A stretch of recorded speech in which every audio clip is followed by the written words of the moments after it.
The historic Bay of Naples was transformed into a huge open-air marshalling area. This vast quantity of mechanized war implements was to be used by the 3rd, 36th, and 45th Divisions, which later were combined to create the 7th Army.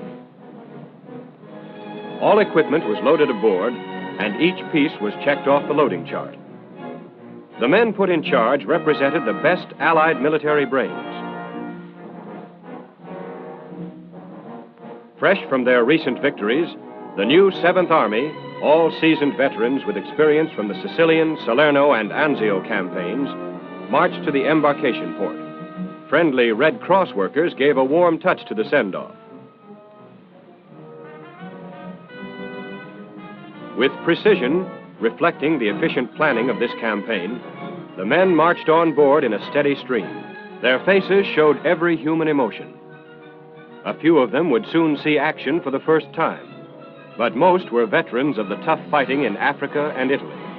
Bulging with their cargoes of men and machines of war, the ships left the harbor to join the convoy being formed offshore. This fleet, assembled off the west coast of Corsica, was made ready for the fight ahead.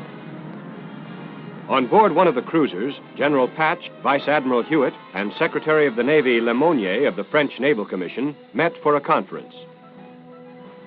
Clustered on the decks of the ships, men attended to last-minute details. Many prayed. A few held aloof, alone with their thoughts. On the night of August 14th, the 1st Special Service Force was put ashore on the beaches of Port Cross and Levant to destroy enemy defenses on both islands. Simultaneously, French commandos landed north of these islands. Heavy bombers attacked vital enemy installations.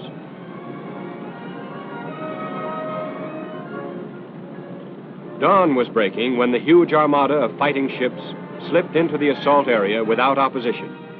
Each vessel took up her allotted position. Navigators, gunners, and signalmen were alert. Every man had a job to do. The Germans must be routed from their stronghold. Every gun was made ready. The fight was about to begin. Huge Allied bombers winged their way toward Toulon. En route to their objective, no opposition was encountered. For 30 miles from Cannes to Toulon, our air armada patrolled the seas, protecting the Allied convoy. They continued to attack north of the Cavalier area. Throughout the entire operation, anti-aircraft fire was negligible, and the Luftwaffe was absent. The 509th Parachute Infantry Battalion was inspected at Polonica Airport. These men were chosen for their intelligence, their strength, their ability, and drive. They had been through a tough course of training, taught the art of killing, the art of survival in a strange land, and the quickest way of getting from any given place to another.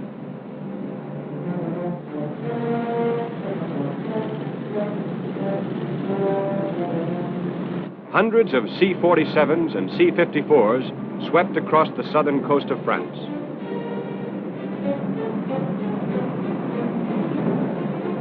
Below could be seen other paratroopers who had spearheaded the invasion the night before. The air was full of parachutes drifting slowly to the ground, carrying hardened American veterans to reinforce the men who had preceded them.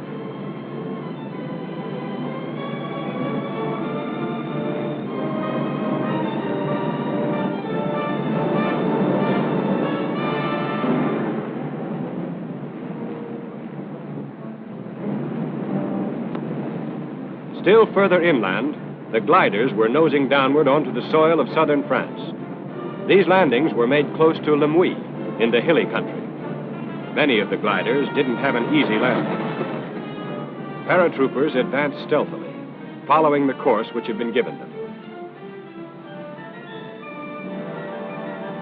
This aerial vanguard was to destroy the enemy defenses and ease the task of their comrades still at sea by keeping the foe from rushing troops to the coast. Swooping down to treetop level are attack planes, straight Nazi gun batteries, troops, and supply trains with telling effect. In the calm of a summer morning, these bombers rained destruction, while the Allied warships were steaming along the French coast within range of enemy batteries. As the dark of the night melted into dawn, the faint outline of other ships could be detected. Tense and alert, the men waited at their battle stations. H hour. Guns of the fleet opened up, and the invasion of southern France began.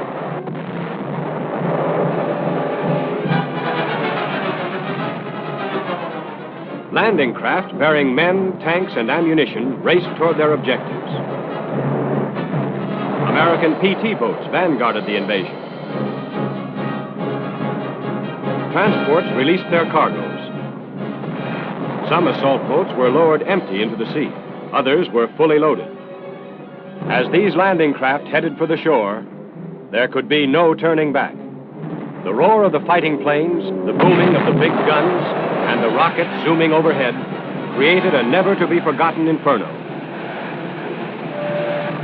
A group of landing craft escorted by destroyers and patrol boats moved toward another beach sector.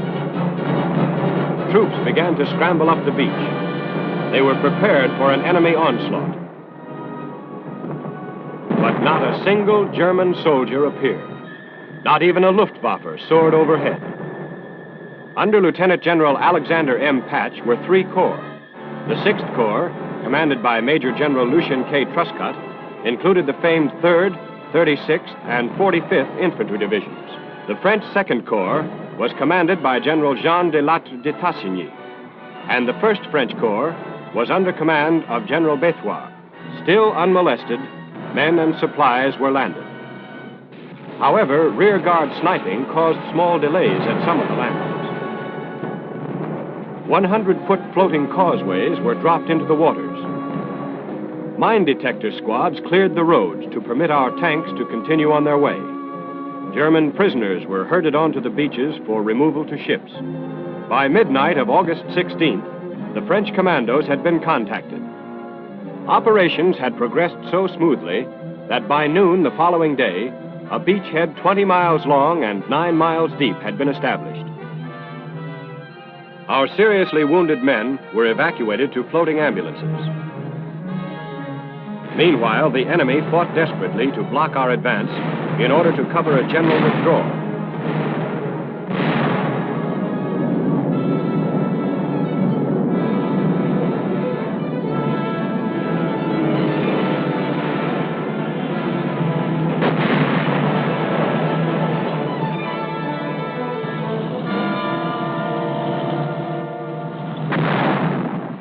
On the 19th of August, the French 2nd Corps took over the southern zone from the American 6th Corps, and bypassing Toulon, pushed rapidly on to within 2 miles of Marseille by noon of the 20th. The wounded were given life-saving blood plasma and first aid.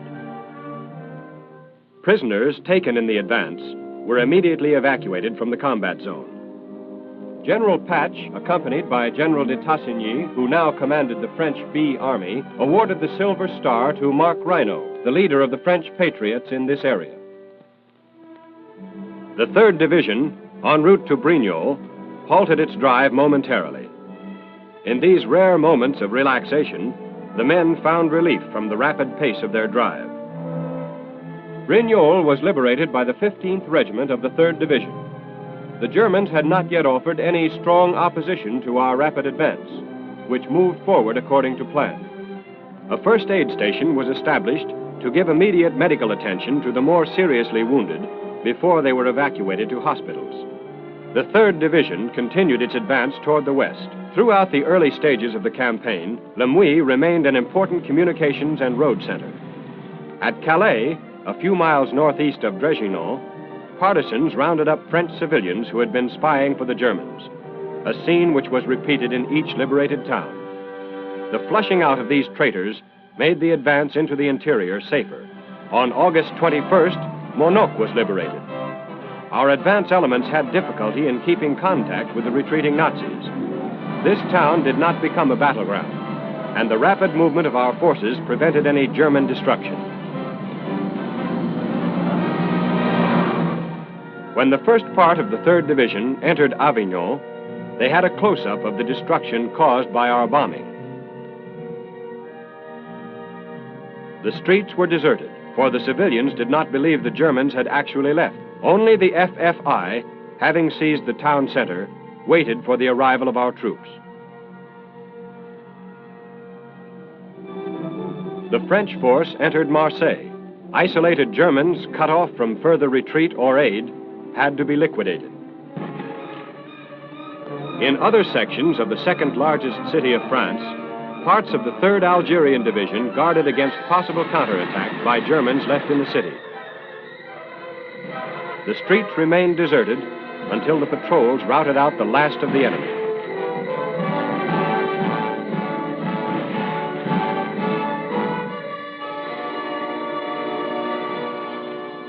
St. Nicholas was one of the last centers of resistance. Atrocities similar to these were perpetrated on civilians by the Nazis until their final expulsion. Street defenses in the heart of Marseille had been prepared by the enemy in their plan to hold the city. However, they left these emplacements shortly after they were attacked and retreated to the more easily defended forts. For this reason, parts of the city were spared heavy destruction. But in the harbor area, the Nazis had systematically destroyed dry docks, warehouses, and other port facilities. At the Marignan airport, our pre-invasion bombing had destroyed the hangars and damaged many aircraft. These planes, originally French, had been remarked by the Nazis for their own use. The liberated population of Marseille cheered the triumphant Algerian troops.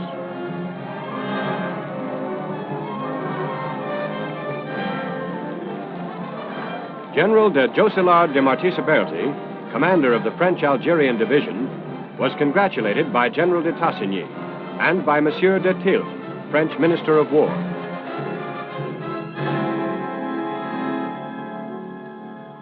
Here, too, the enemy was forced to leave its street defenses. In the months before the invasion, Allied air bombing had rendered the naval base useless as such. But the Nazis continued to utilize naval rifles and other undamaged weapons which had not been destroyed. With other wrecked warships were those the French had scuttled.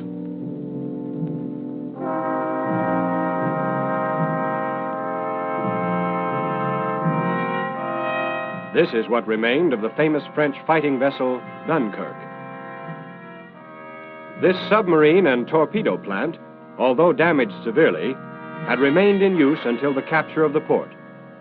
Fort de Jana, built by the French in 1936 and taken over by the Germans in 1940, had been rendered useless by Allied bombing. Among the weapons the French had installed were 320mm guns, which, with their turrets, had been taken from battleships. At Fort de Cisse-Fort, the Germans surrendered only after their water supply had been exhausted. Before their surrender, they destroyed many heavy guns. In Toulon, joyous people cheered the French troops. In this amphitheater of hills behind Toulon, the French had constructed a series of strong forts which guarded them against invasion from the sea. It was into these strongholds that the Nazis now retreated for their last defense of southern France. The French forces, commanded by General de Tassigny, pushed westward to check the Germans moving up the Rhone Valley. Meanwhile, segments of the American 6th Corps, composed of the 3rd, 45th, and 36th Divisions, advanced westward and northward. Roads were littered with destroyed enemy vehicles, guns, and Nazis. Town after town was left behind by our troops in their rapid advance to catch up with the retreating enemy.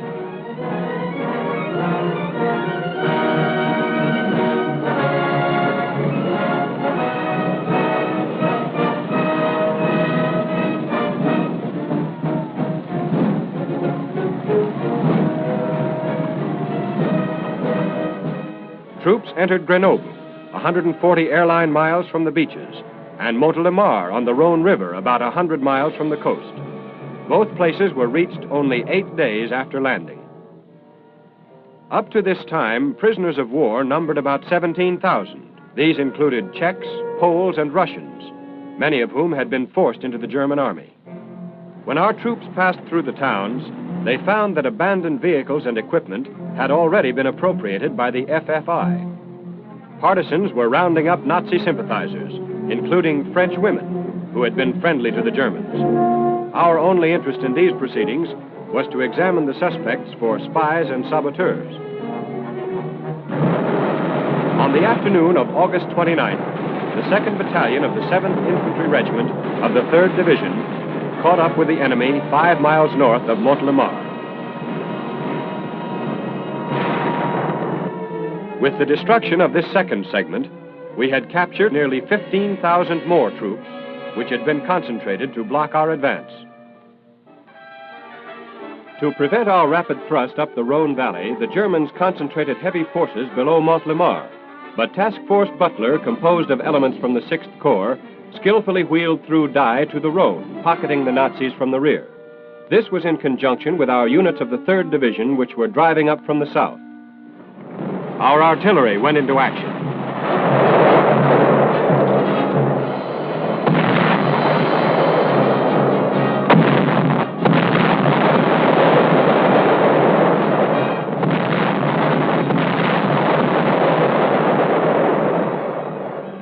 Trapped by our rapid maneuver, the Germans fought savagely.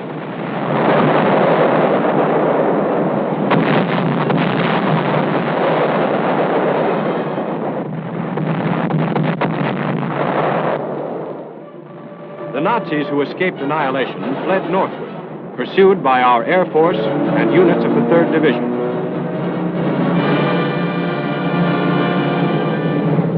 In their haste, the Germans left much of their valuable equipment intact. Task Force Butler really paid off.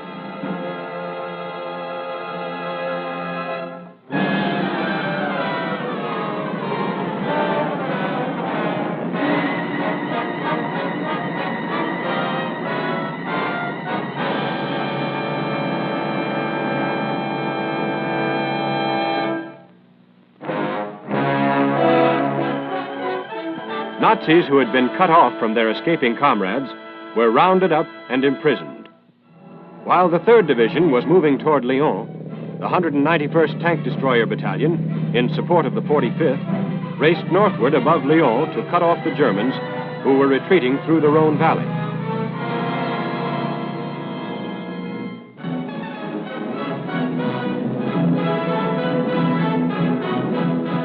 After 4 long years of Nazi slavery, the freed population staged a wild celebration to welcome our men.